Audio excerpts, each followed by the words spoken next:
네, 바이든 미국 대통령의 방한 일정 실시간으로 뉴스가 전해지고 양 정상의 공동 성명 또 여러 가지 기자회견들 많은 분들이 뉴스를 통해서 보셨을 겁니다. 과연 여기서 쏟아진 말들과 행보들 어떤 의미를 갖고 있을까요?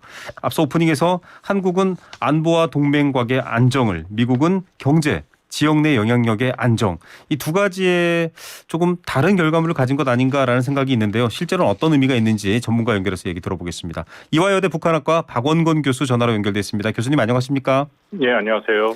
네, 뭐 시점이나 이런 것들보다 더 관심을 갖는 게 이번에 공동 성명에서 언급됐던 것들이 미국 대통령은 좀 경제, 우리 대통령은 뭐랄까요, 동맹 관계 이런 말들이 좀 무게가 실렸던 것 같아요. 교수님 전체적으로 어떻게 총평하십니까?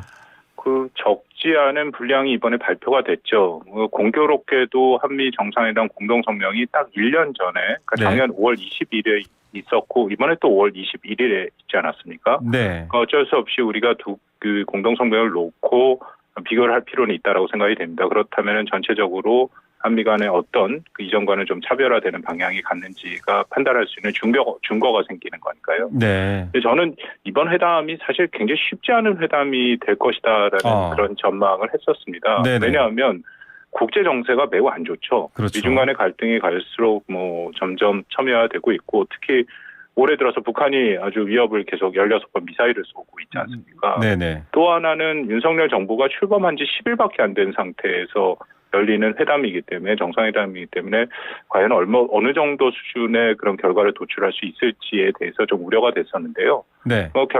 결론적으로 말씀을 드리면 상당한 내용이 들어갔다라고 생각을 합니다. 네. 구체적인 내용도 있었고요.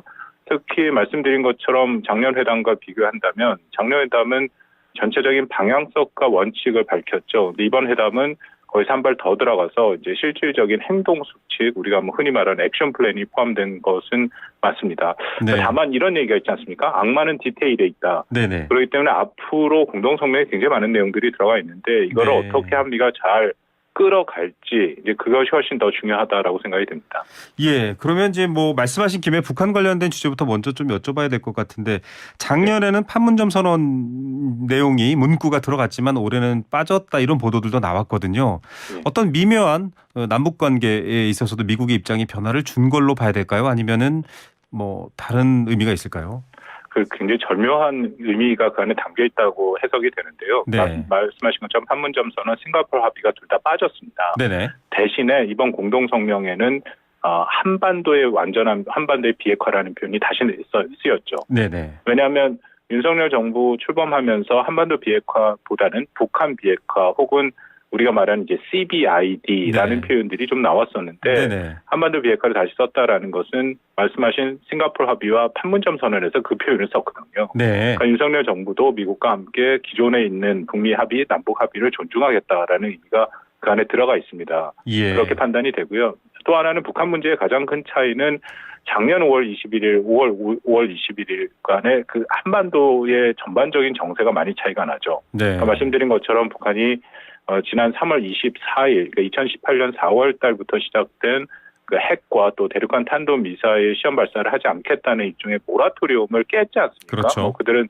화성 17이라고 얘기를 하고 우리 정부 당국은 화성 15라고 얘기를 하지만 그렇기 때문에 계속 한반도의 긴장이 고조되는 것은 분명하고요. 네. 그러니까 이런 상황에서 그 북한 관련된 그 내용들을 보면 순위는 확장 억제, 그러니까 북한의 핵에 대한 대비를 강화하겠다라는 내용이 먼저 나오긴 합니다. 네. 그 다음에 또 당연히 한반도의 말씀드린 완전한 비핵화라는 목표를 한미가 정하긴 했다고 세 번째에 북한의 대화의 장을 열어놓긴 했죠.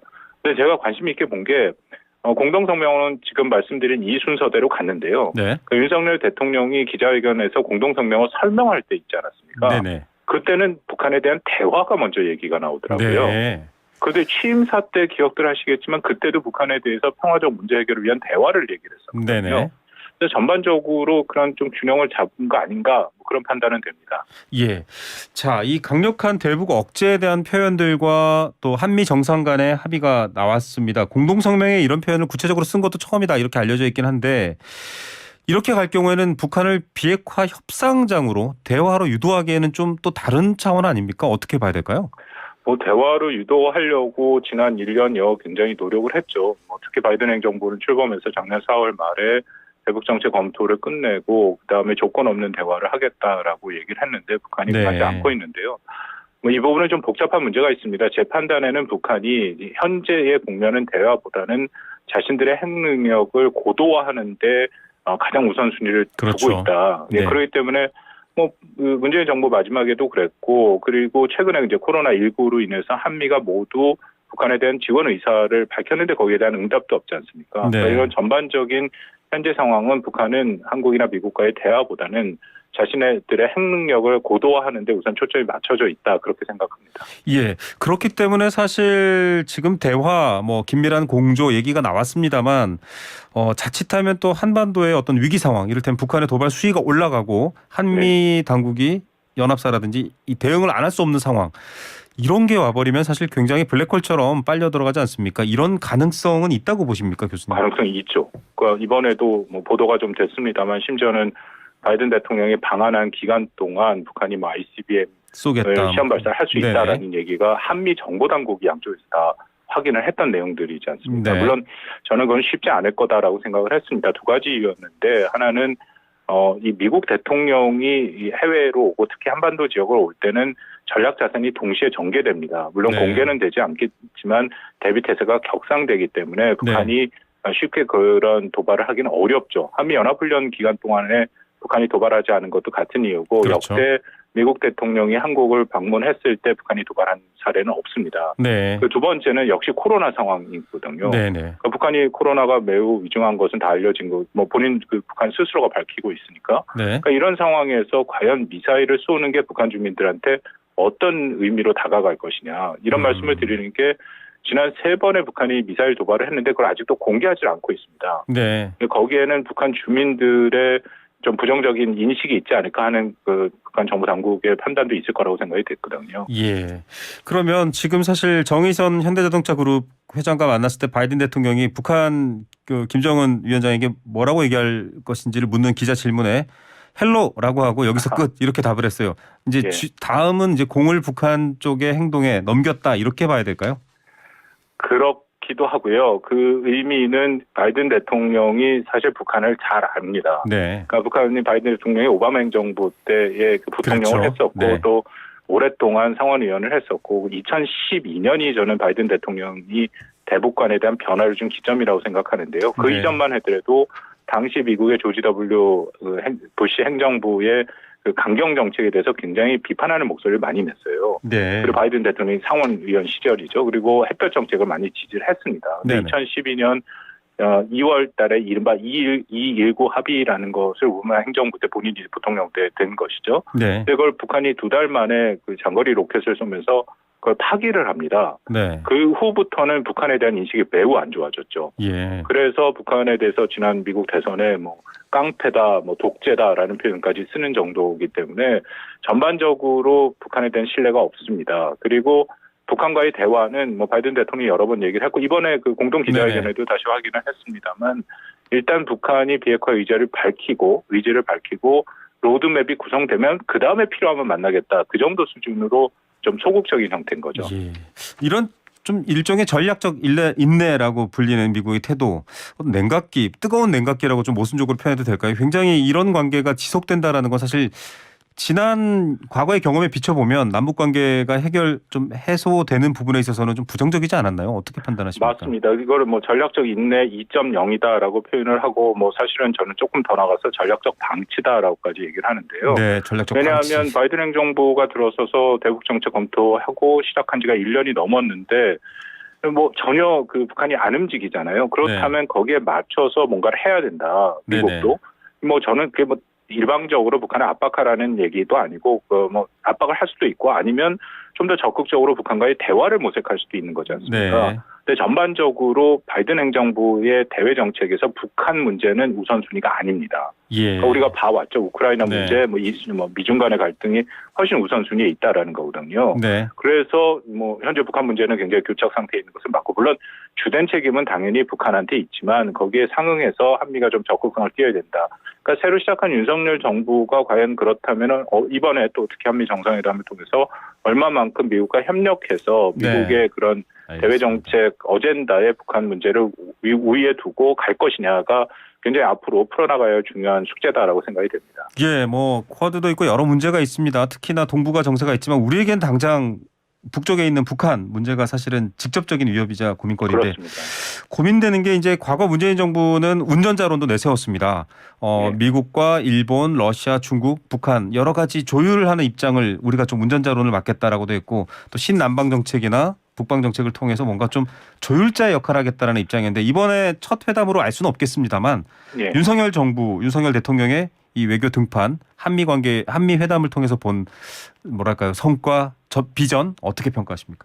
그러니까 조율자, 중재자, 특히 문재인 정부가 계속 미중 간에 기본적으로 했던 정책은 이른바 전략적 보호성이죠. 네, 그러니까 미국과 중국 양측의 편을 들지 않겠다. 네네. 사실 우리 입장에서는 그게 제일 좋죠. 그렇게 네. 해서 양국이랑 다 잘 지내면은 우리한테 불이익이 안 오고 우리가 이득을 더 가져갈 공간이 넓어지니까요. 근데 네. 문제는 뭐 우리가 충분히 이미 경험을 했습니다만 미중 간의 갈등이 점차적으로 양자 태기를 요구하는 그렇죠. 형태로 간다는 격화되죠. 거죠. 그러니까 이번에도 IPEF라고 인도태평양 네. 경제 프레임워크라는 거를 미국이 들고 나왔는데 여기에 한국의 선택은 둘 중에 하나였지 않습니까? 네, 들어가냐 안 들어가느냐. 맞습니다. 그렇다면 그거에 들어감으로써 우리한테 오는 이득이 분명히 있습니다. 그렇지만 들어감으로써 오는 또 치러야 할 비용이 있는 거죠. 네, 그러니까 그런 형식으로 국제 정세가 흐르고 있다는 걸 우리가 알아야 되고 거기에 따라서 원칙 있는 대응을 앞으로는 해나가야 된다. 말씀드린 것처럼 때로는 비용을 지불해야 되는 상황이 앞으로도 계속될 가능성이 있다고 생각합니다. 예, 사실 대규모 군사 훈련도 그렇고 이번에 왔을 때 정의선 회장과 직접 또 기자회견도 했었고 또 이재용 부회장도 직접 만났습니다만 예. 우리 기업들이 굉장히 많은 돈을 투자한다고 밝혔습니다. 그리고 바이든 대통령도 대놓고 정말 투자 자체가 고맙고 우리 노동자들하고도 잘해봐라 뭐 이런 얘기까지 나왔어요. 예. 우리 국민들 입장에서 보기엔 뭐 내주는 거야 이렇게 보시는 분도 있을 것 같아요. 어떻게 봐야 됩니까? 두 가지로 봐야 되는데요. 그 기업들이 뭐 정치적인 고려가 완전히 없지는 않지만 기업의 기본적인 존재 목적인 이해가 이득이 거기서 발생하지 않으면 투자를 못하죠. 네, 더군다나 그 정도의 큰 액수를 투자한다라는 것은 기업의 운명을 거는 일일 수 있는 거지 않습니까? 네, 뭐 구체적으로 말씀드릴 시간은 없지만 뭐 현대차나 다 삼성이나 둘 다 미국에 투자를 할 만한 이유가 저는 충분히 있다라고 생각이 됩니다. 그렇기 네. 때문에 투자를 결정한 거고요. 바이든 대통령이 그렇게 얘기한 것은 당연히 미국 국내 유권자들을 향해서 한 얘기죠. 예, 그러니까 예를 들어서 삼성전자를 방문한 시간이 미국의 프라임타임 시간입니다. 네, 근데 그거는 또 모든 모든 대통령들이 다 같이 그렇게 하죠. 우리 문재인 대통령도 기억하시겠지만 해외 순방을 가면 경제 외교를 하지 않습니까? 네, 그렇죠. 그러니까 대규모 투자를 유치한다든지 아니면 우리 수출에 계약을 맺는다든지. 그렇죠. 그러니까 그런 것들을 연출하고 더군다나 미국은 올 11월에 미국 중간 선거가 있는데 지금 바이든 행정부의 지지율이 굉장히 낮지 네. 않습니까?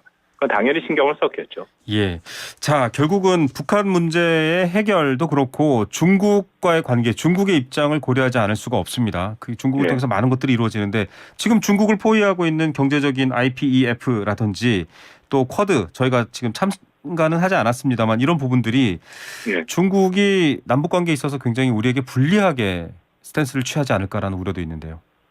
뭐 중국이 남북 관계에 대해서 북한 비핵화, 북한 문제에 대해서는 이미 입장을 정리했다라고 생각을 합니다. 네. 왜냐하면 3월 24일 아까 말씀드린 것처럼 북한이 모라토리움을 깼고 대륙간 탄도미사일은 중국 입장에서도 사활적 이해입니다. 네. 북한이 그런 미사일을 쏘면은 한국, 미국, 일본의 미사일 방어망이 강화되거든요. 그렇죠. 그렇기 때문에 중국도 그것에 대해서 굉장히 민감하게 반응을 하는데 24일 쏘고 바로 다음 날 유엔 안보리에서 공개 회의가 열렸는데 장준 유엔 대사가 한 얘기가 이것은 미국 책임이다라고 얘기를 합니다. 네. 그렇다면 그거는 베이징의 기본적인 입장이 정해졌기 때문에 앞으로 북한이 또 미사일을 쏘거나 심지어는 핵실험을 하더라도 네. 북한 편을 들 가능성은 매우 높죠.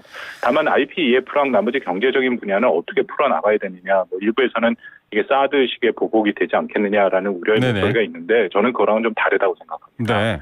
왜냐하면은 일단 IPEF는 한국만 하는 것이 아니라 최소 8개국에서 10개국이 참여를 하는 거기 때문에 그렇죠. 한국을 특정해서 보복을 하는 것은 안 되는 거고요. 네. 또 경제적인 문제의 IPEF의 그 핵심은 방금 말씀을 나눈 우리 반도체인데 작년에 뭐 우리가 그 대중 무역 흑자가 총 260억 달러 정도 됩니다. 그 중에 네.